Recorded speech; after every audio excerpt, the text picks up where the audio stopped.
Nous sommes venus de la nuit des temps, traversant silencieusement les siècles, vivant plusieurs vies secrètes, combattant pour survivre, luttant pour atteindre le moment de la rencontre, quand les quelques rescapés se battront jusqu'au dernier.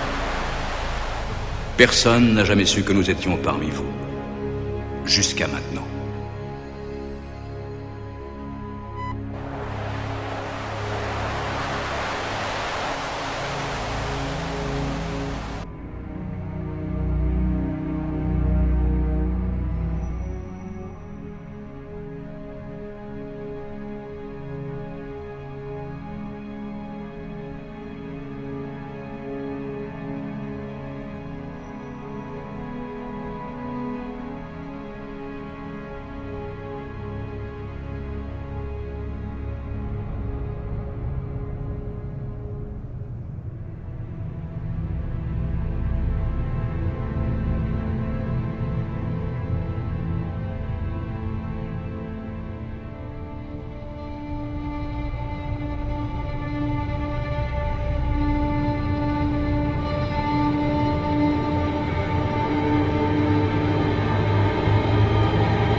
Dieu a dit, vous ne mangerez pas de tous les arbres du jardin? Nous pouvons manger du fruit des arbres de ce jardin, mais du fruit de cet arbre, Dieu a dit, vous n'en mangerez pas, vous n'y toucherez pas, sinon vous mourrez. Pas du tout, vous ne mourrez pas. Mais Dieu sait que le jour où vous mangerez de ce fruit, dès ce jour-là, vous comprendrez tout, et vous serez tout puissant comme lui qui connaît le bien et le mal.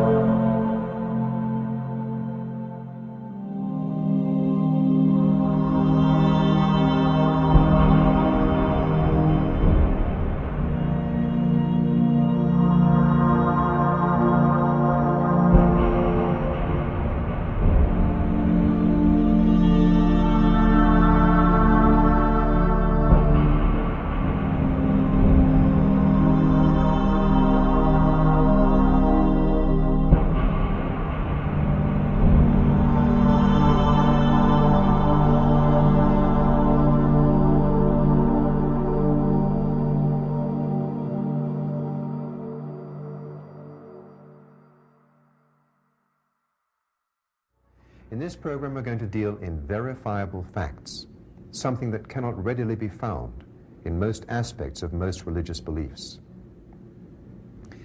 Every one of the world's thousands of different religions claims to represent the only truth, which of course implies that all the others do not. So if you have chosen to be, or through parental upbringing or school education, became a believer, how can you be sure that your particular faith is the right one? Okay, let's suppose it is. Well, that would then make everyone else in the world sinners. But on the other hand, if your faith happens not to be the correct only one truth, then that would make you a sinner, wouldn't it? And if you're a non-believer, does that mean that you will have to pay an eternal price for your non-belief after your death, just because you didn't believe? After centuries of human existence, no one has ever yet come back from the dead with incontrovertible proof that there is anything beyond death, which also means that countless thousands of people who have spent their lives preparing for the next life may just have been wasting their time. And even if we suppose that there is something after death, as no one knows exactly what it is, how can you possibly prepare yourself for an entirely unknown situation? Although it must be acknowledged that a great deal of good has been done in the name of religion, it is by far the saddest and most tragic aspect of religion that throughout history, more men, women, and children have been slaughtered, tortured, and mutilated because of religious beliefs than all the people who have died in all of history's secular or non-religious wars. Even more sadly, in today's supposedly enlightened age, the slaughter, the torture, the mutilation, and the deprivation of basic human rights continues unabated. And weren't we taught that religion was supposed to be something to do with love? Despite this, there are still those who will argue that religion, regardless of its origin or credibility, serves a valuable and benevolent purpose in society because of the underlying teachings about being a godly or simply a good person. Again, sadly, the facts contradict this view.